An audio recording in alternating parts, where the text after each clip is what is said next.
Okay, ladies and gentlemen, let's get this going. We are getting in an updated 2024 Dynasty Startup Draft. New setup here. Hopefully the stream goes well. If there are any issues, please let me know ASAP. I'd be happy to get those sorted out. We're going to be on the clock at pick 2. Stroud goes off the board at 1, which is absolutely nuts to see. I will say, I do not agree with this, ladies and gentlemen. I personally would not take CJ Stroud here. But with that being said, I think we are going to go ahead. We are going to be looking to take Patrick Mahomes. We're going to take Mahomes at 2. This is a quarterback that I would not take ahead of Josh Allen from a redraft perspective. In redraft, yes, I'm going to go ahead and take Allen with the rushing upside. But if we were looking at the longevity in Dynasty, I had Mahomes as quarterback 1 this year. Mahomes quarterback 1 the year prior. Mahomes the quarterback 1 the year prior. I'm still going to go ahead. I'm still going to take Patrick Mahomes over Josh Allen. If you pull up the flogfantasy.com community rankings, however, most people do have Josh Allen ahead of Mahomes. I'm sorry about the echo. Ladies and gentlemen, like I said, this is a completely new setup that we have going on here. So we're probably going to have to work through a few bugs. Echo should be gone. Audio is only going in the left ear, though, so we're going to have to go ahead and figure this out as well. So I think we just have to click one of these buttons. I remember we had this issue a long time ago. Unhide, rename, vertical layout, filters, properties. Maybe properties? No, maybe filters.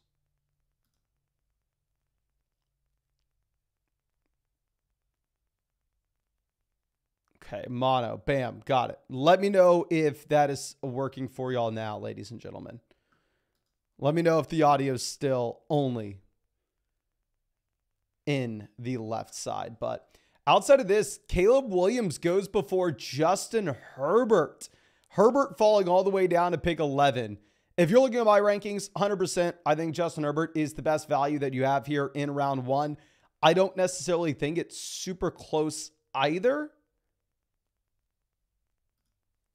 I mean, going through and looking at this, while yes, Justin Herbert was a quarterback that was injured this past season, and yes, the offense fell apart. You had the Mike Williams injury, you had the Austin Eckler injury, you had the Keenan Allen injury late in the year. This is still a quarterback that is 25 years old, that has had 17,000 career passing yards, 114 passing touchdowns, 42 interceptions. Career QBR 95. Hell, I mean, he runs the ball some. He's had almost 1,000 rushing yards to his career as well.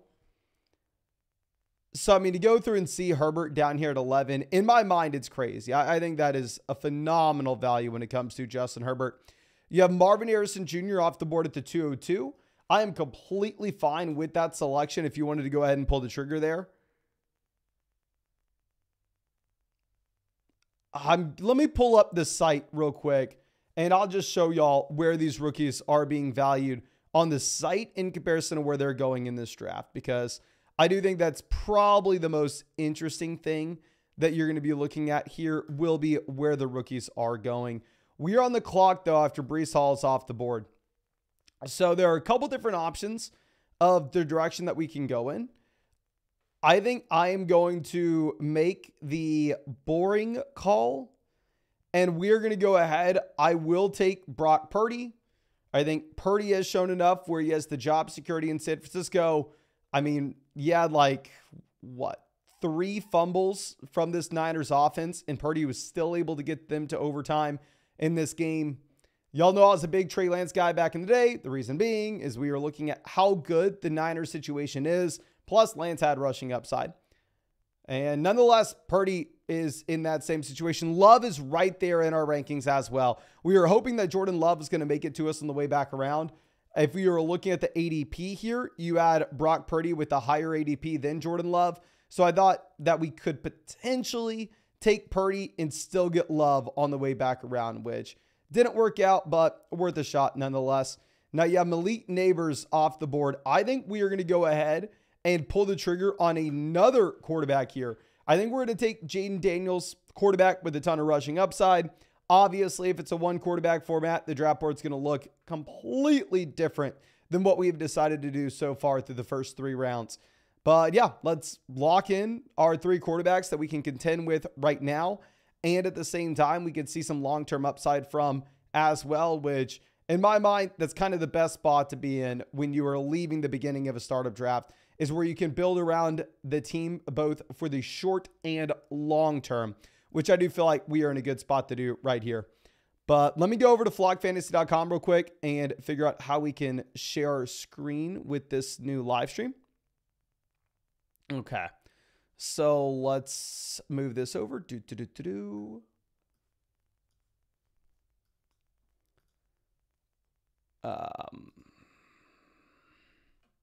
Because in my mind right now, you do have a pretty good value on the majority of where these rookies currently are going. Safari, Flock Fantasy, let's fix this window. I understand that is way too large for everybody here. But let's get this sorted out. We'll just look at the community rankings. We'll expand these to be much bigger.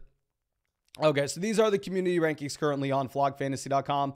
You can see where the rookie picks are currently being valued in comparison to the other guys in like Jahmyr Gibbs, Amon-Ra St. Brown, Anthony Richardson, Bijan Robinson, Puka. So if you're looking at the community rankings on flockfantasy.com, Jordan Love is significantly higher than Brock Purdy. Like I said, we just took Purdy. I was looking at the sleeper ADP, thinking there was a shot that we could take Purdy and still get Love on the way back around.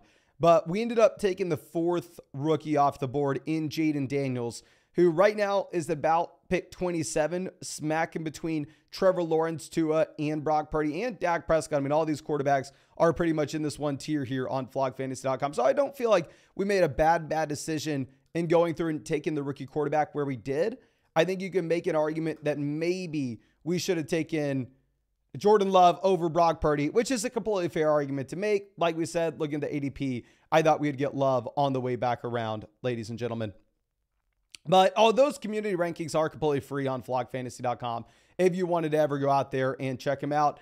The expert rankings are behind a paywall. We have a trade calculator on the side as well, where you can actually put in your exact league settings, and it makes the adjustment based off the small details with your league. So in my mind, it is by far and away the most accurate trade calculator you can play around with. Plus, you're actually able to use the exact rookie picks, such as the 101, the 104, the 108, the 112, which obviously all have a ridiculous amount of change in value. But if you wanted to check out any of that stuff behind the paywall, code FLOCK will get you 100% deposit. Code FLOCK will get you 30% off any subscription. Plus, if you use promo code FLOCK, you are going to get a week free trial, and yours truly will break down your Dynasty Fantasy Football team in a podcast. But looking at where the other rookies go, you have Rome off the board here at the end of the 3rd, going at the 312. I will be interested to see where Bowers goes in comparison to Rome. You have Kyle Pitts up here at the beginning of the 4th. Now, I am a Kyle Pitts apologist. I am willing to come out here and say he's a year younger than Tank Dell. He's younger than Zay Flowers. He had Arthur Smith as his head coach. I don't give up on Kyle Pitts just yet. I can say all of that. I can also say that he was a better prospect than Brock Bowers is. But I can also be objective about it and say, based off what he has done over the past few seasons, I personally have to have Brock Bowers ahead of Kyle Pitts. So I want to reiterate, I'm not coming out here trying to trash on Kyle Pitts, but I do want to try to at least be a little bit realistic. And I do think that we should have Bowers ahead of him. But I'm sorry, I'm not going to be able to pull up the live chats on the screen right now, just with this new streaming setup that we have. Hopefully we can fix that soon where we're able to. But anyway, Greg says CMC over Drake May is wild. Dynasty Psych says May and Daniels continue to be awesome values. And where does Drake May go? Drake May ends up going at the 307 in this draft. May looks like he's going to be a top 5 NFL draft pick, pretty much locked and loaded. If that were to be the case, he has the job security, in which I probably agree. I probably do really like the value of both Jaden Daniels and Drake May. It is interesting to see Malik Neighbors go over both players in this draft. But let's go through and let's find our next guy. I'm going to go ahead and reach on someone that it seems like I reach on in every single one of these drafts. I understand while maybe he wasn't the best rookie wide receiver this past season, if you look at the combination of what he was as a prospect, plus his rookie year, plus his age, I am in on Jordan Addison. Like, I'm sorry. I understand if we go over to the site rankings, Jordan Addison's down at 52 in the community rankings. Whereas if you're looking at these other guys on flogfantasy.com, like Addison's at 52. If you're looking at Rashee Rice, Tank Dell, they are significantly higher than this.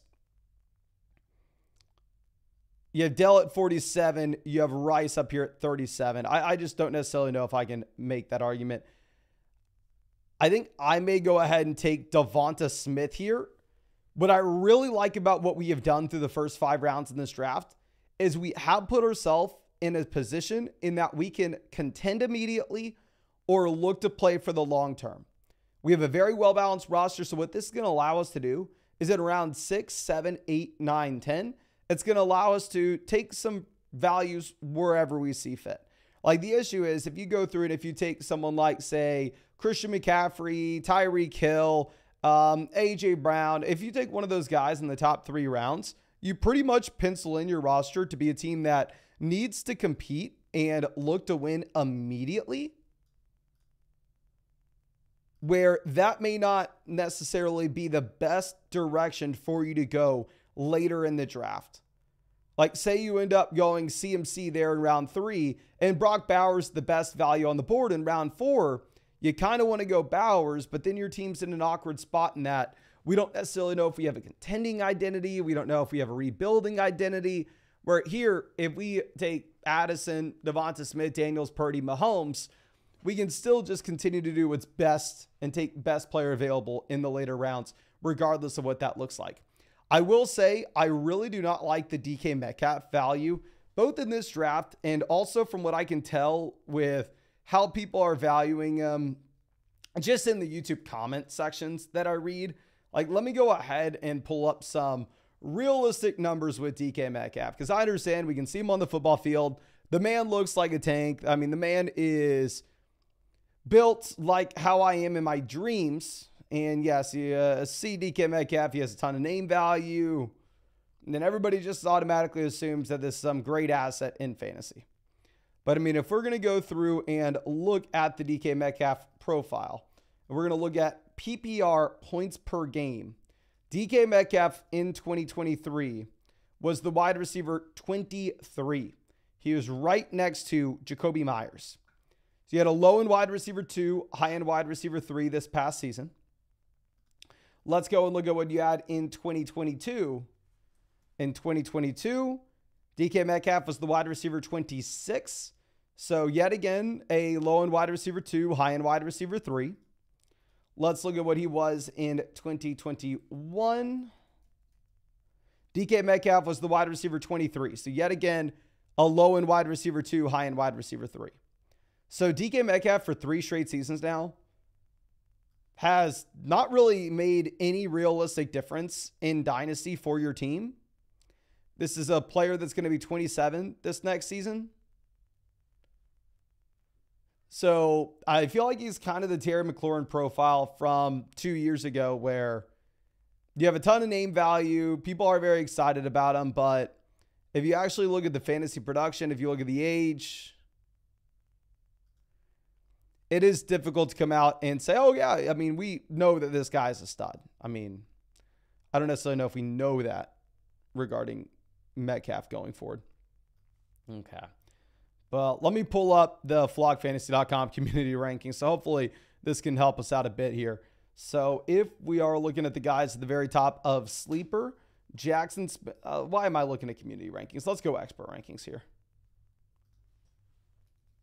Jackson Smith and Jigba currently is at 55 in the expert rankings. He's off the board. Bryce Young's at 57. Pacheco's at 78. Pickens, 76. God, who do we want here? This is a gross range of the draft. I think we actually end up taking Bryce Young. I mean, if you're looking at the rookies off the board from last season. Oh, shoot. Never mind. I don't want to say too much. I think we maybe made a mistake, though. Okay. But nonetheless, if we're looking at the rookies that were off the board from last year, we have Stroud gone. We have Puka off the board. Gibbs, Bijan, both gone as well. Laporta, Rice, Addison, Achane, Reed, JSN, Tank Dell. So we are taking Bryce Young essentially as the 12th guy in this class. Okay, so Troy Franklin would be my favorite guy. I don't necessarily know if we want to take him, though.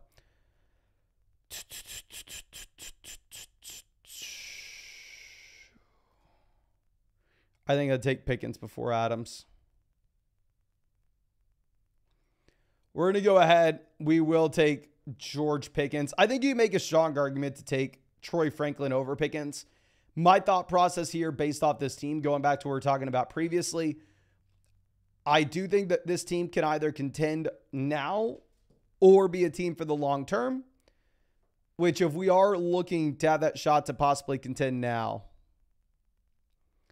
I don't necessarily know if we want to go through, and I don't know if we want to be taking Franklin over Pickens. You can make a strong argument for it. I mean, Franklin is my favorite wide receiver in this range. I mean, Tajay Spears actually is probably who we should have gone with, right? I mean, if you're just looking at where these guys are at in the rankings on the site, I mean, Spears is behind Pickens, which is interesting. It's based off what I read in the YouTube comment section. It would not necessarily seem that way. Okay, let's move this down.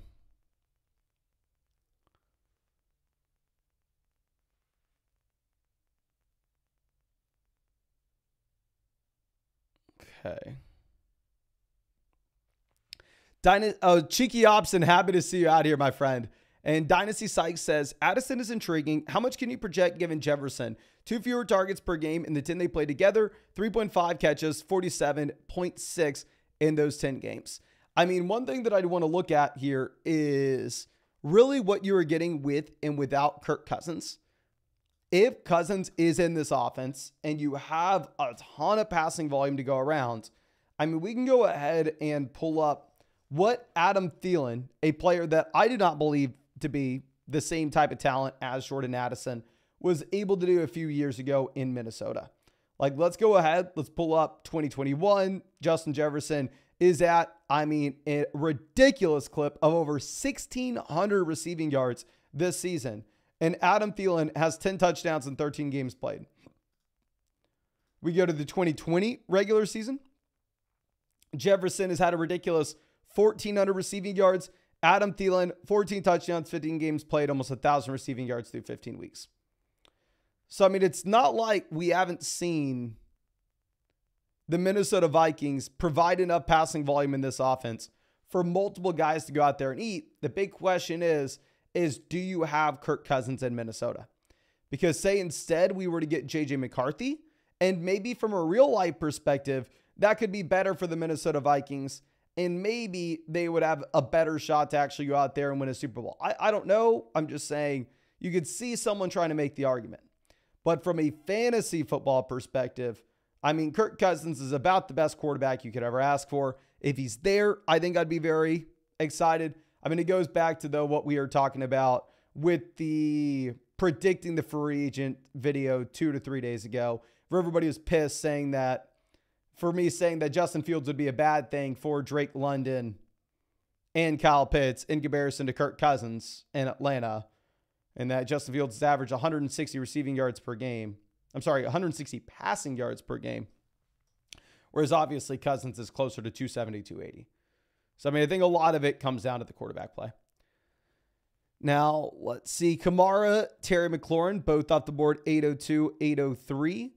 And this is what I'm talking about when I'm saying it's pretty much the wild, wild west outside of the top 7 prospects right now, where you have Brock Bowers going off the board 407. I guess maybe you make the argument, well, Mason, no, I mean, there is a 108 emerging. That is J.J. McCarthy. And if you look at NFL mock drafts, right now, J.J. McCarthy is sliding into almost being a consensus borderline top 10 pick. And if that's where McCarthy ends up, then yeah, I think that he is the 108 in this rookie class. You have Brian Thomas Jr. off the board 109. You have Troy Franklin going 110. Keon Coleman off 111. But the issue is Adonai 111, Keon Coleman 112. The issue, though, is once you get past those top 7 guys, it just seems like there's a significant drop-off in that it is very difficult to project what order we should be taking these rookies in. Okay. So let's go ahead, figure out what we are doing here. So if you're looking at Swift in the community rankings, Swift is at 99. Kelsey's at 91. Kittle's at 77. Kupp 98. Montgomery 89. Mixon 107. Amari 104. Do we want to have some fun and take a rookie? No.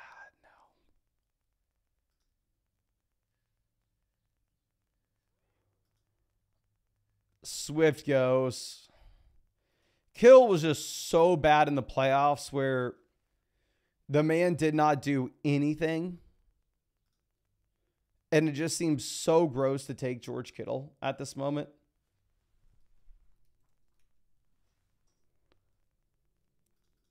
I think it's probably what we end up doing, though. We're going to go ahead. We will take Kittle. You can make an argument to go through, take Kelsey, given the fact that we have Mahomes, we get the stack. Obviously, Kelsey is more so that asset that's going to be a strong contending piece. Jonathan Brooks off the board 901. Hook 'em horns.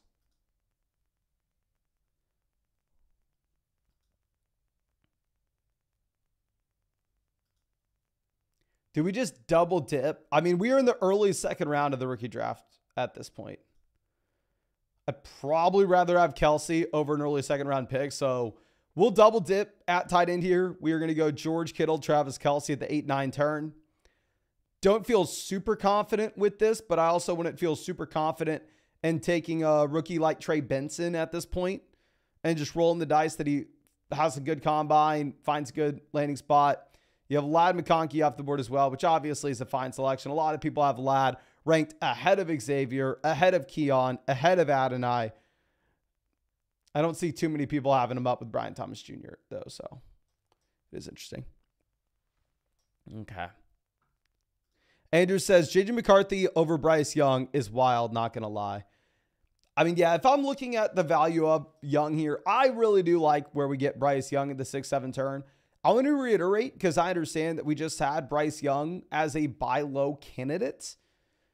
I don't want to come out here and make it sound like, oh, the rookie season's meaningless. Bryce Young's still going to be great. You just got to ignore what happened last.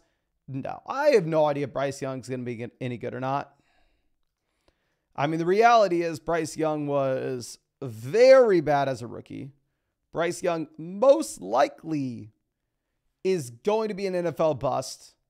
But at this price point, it just comes down to, oh, okay, well, what is that probability? Because if there's a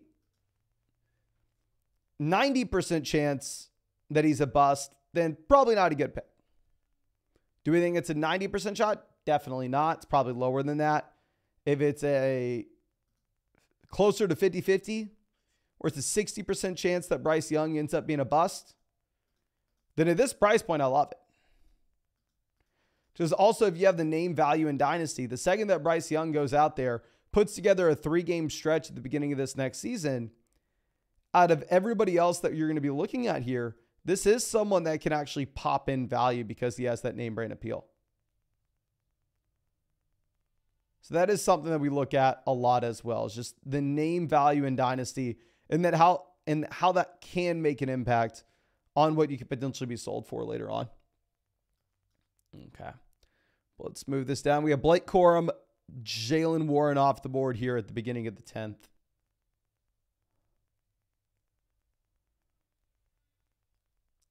Okay.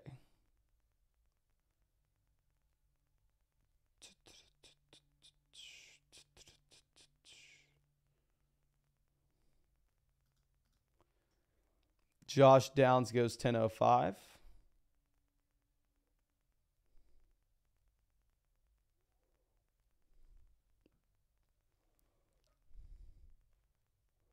I like the Josh Downs selection. I like it more than Allen. Daniel Jones, pretty damn strong value here. I really like the Daniel Jones pick. I'm probably putting it in a box where we've already taken 4 quarterbacks. I'm not going to take another quarterback in this mock. Obviously, real league, if you truly think quarterbacks are the value here, you go ahead and you take the 5th quarterback anyway and you try to sell him. But with this being a mock draft, I don't want to do that to y'all.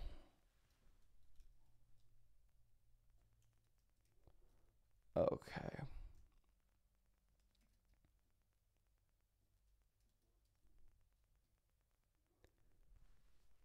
I think Keenan goes. So I know who our favorite player is that's a veteran. Is there a rookie that we would rather have? Probably not. So we're going to go ahead. We will take Calvin Ridley. A little bit on the older side for sure. I mean, we're not necessarily taking Ridley here thinking that we are going to be super strong in 2025, 2026. He's not going to continue to rise in dynasty value. I do think this is still a receiver that has some production left in him. This is a team that's probably pivoted over to being a little bit more win now based off our selections of George Kittle as well as Travis Kelce at the 8-9 turn. And if I'm looking at like Calvin Ridley versus Roman Wilson, I probably prefer Ridley. Now going over to the running back position, we've yet to take a running back here.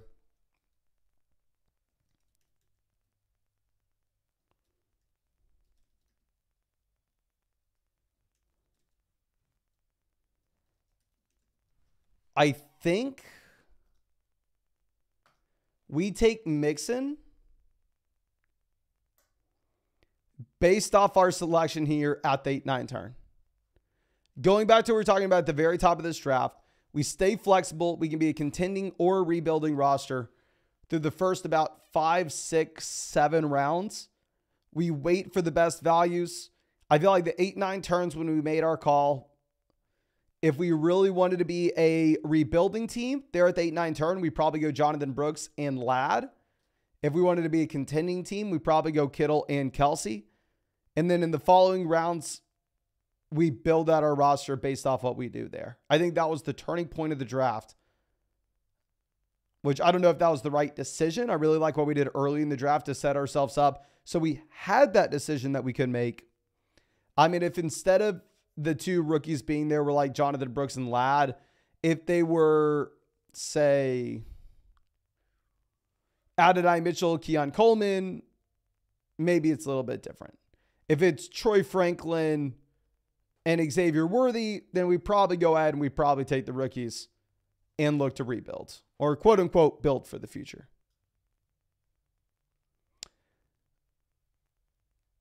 But Alex says, I'm the Hurts team. What do you think of the squad? I'll answer this 1 second. But Chad says that's some solid Kendre Miller value. I am not a big Miller guy. I mean, it would be different if Jamal Williams came out and just absolutely dominated last year and we could sit here and go, okay, well, it makes sense why Miller did absolutely nothing. It's a running back that was dealing with an injury. You had Jamal, you had Kamara both dominating. But my thought process here is, okay, Jamal didn't do anything. Obviously, they leaned on Kamara, but it's not like Kamara was super efficient. I think if Miller had it, they kind of would have used him. Maybe I'm wrong in that assumption. But yeah, I'm not going to come out here and assume that like Miller just needs his shot and he's going to be great. I mean, I didn't really like him as a prospect. Does nothing as a rookie. But it looked like a couple of people in the chat really liked the value. So I'm interested to know if that's like a common sentiment here. But yeah, let's go ahead and let's check out the Jalen Hurts team. So going Hurts at the 104 is a little interesting. I made this decision earlier in the week. I don't necessarily know if it's the correct one, but I did decide to move Joe Burrow ahead of Jalen Hurts. And just that, if I'm looking at longevity in Dynasty, I don't necessarily know if it's as easy to project out for Hurts as it is Burrow at this point, even though I understand Burrow's the guy who got hurt this past year. We have Wilson, Laporta. Really like the Laporta selection. The HN pick looks strong at the 409. I probably would have taken JSN if you would have let him fall to us. I like the Tajay Spears pick. I mean, I really like the team overall. It would have been, I think it would have been really nice, though, if you would have had Daniel Jones just fall 2 more spots to you, rather than taking Michael Penix Jr. at the end of the 10th. Okay, so the best value, at least in my mind, is Rodgers here, but we already have 4 quarterbacks. I don't want to continue to just go QB, QB, QB, but to be fair, if we don't take a quarterback here, what do y'all want from me? We're really supposed to take Jerry Jeudy over Aaron Rodgers. Can we get a rookie going?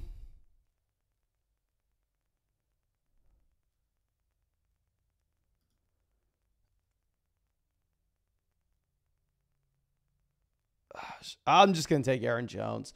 The best values on the board is at quarterback. Like I said, if this is a real league, I go ahead, I take Rodgers, I take Carr. We look to sell him at some point, either leading up to the season or during the season. But with this not being a real league, with us maybe wanting to make our roster look a little bit decent without trades, let's go ahead and let's take Aaron Jones. Just another swing at a veteran running back on a team that probably looks to contend right now. And here we are on the clock yet again.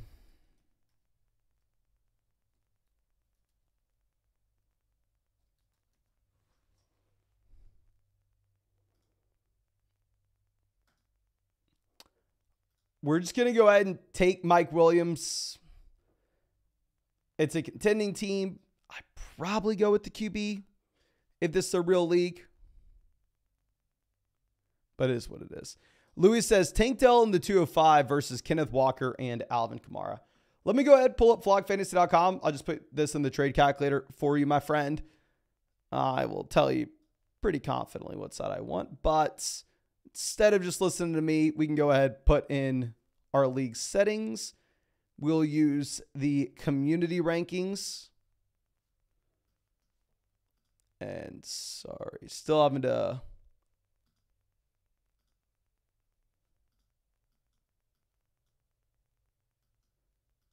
figure out how we are doing this. Okay. So it's a mid-second, the 205, and Tank Dell versus Walker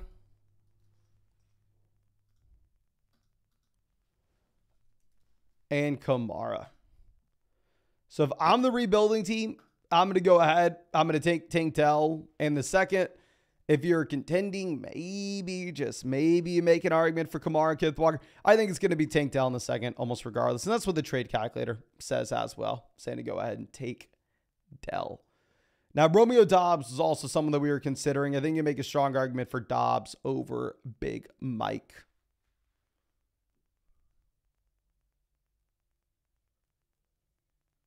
Okay.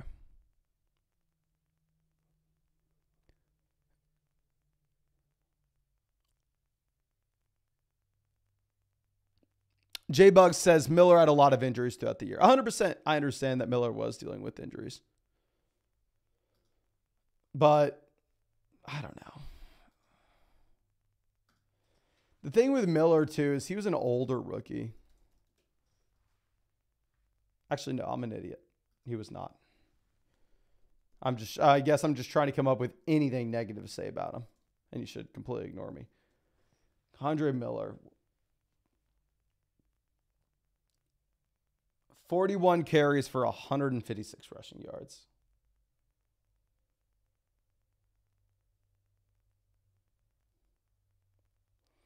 I was maybe a little bit biased against Miller coming into the season. Maybe that's why I'm more so willing to see that he doesn't really do anything and just immediately write him off. which is definitely unfair for me to do, right? So if you're excited about Miller, you should probably just ignore me.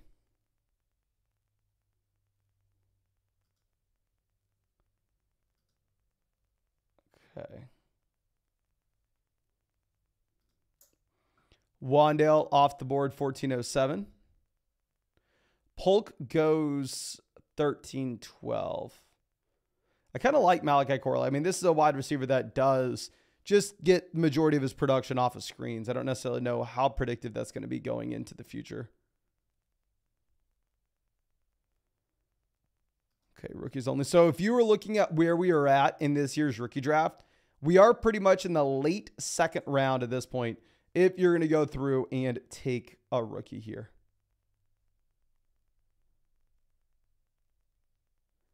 Quentin Johnson, 1409. We were going to go Quentin Johnson. That's why I was saying, oh, yeah, we're in the late second. I'll take Quentin Johnson over a late second. So it's, you know, you're down bad if your next pick was Quentin Johnston and now you're having to find someone else. You know you're not in a good spot if that's the case.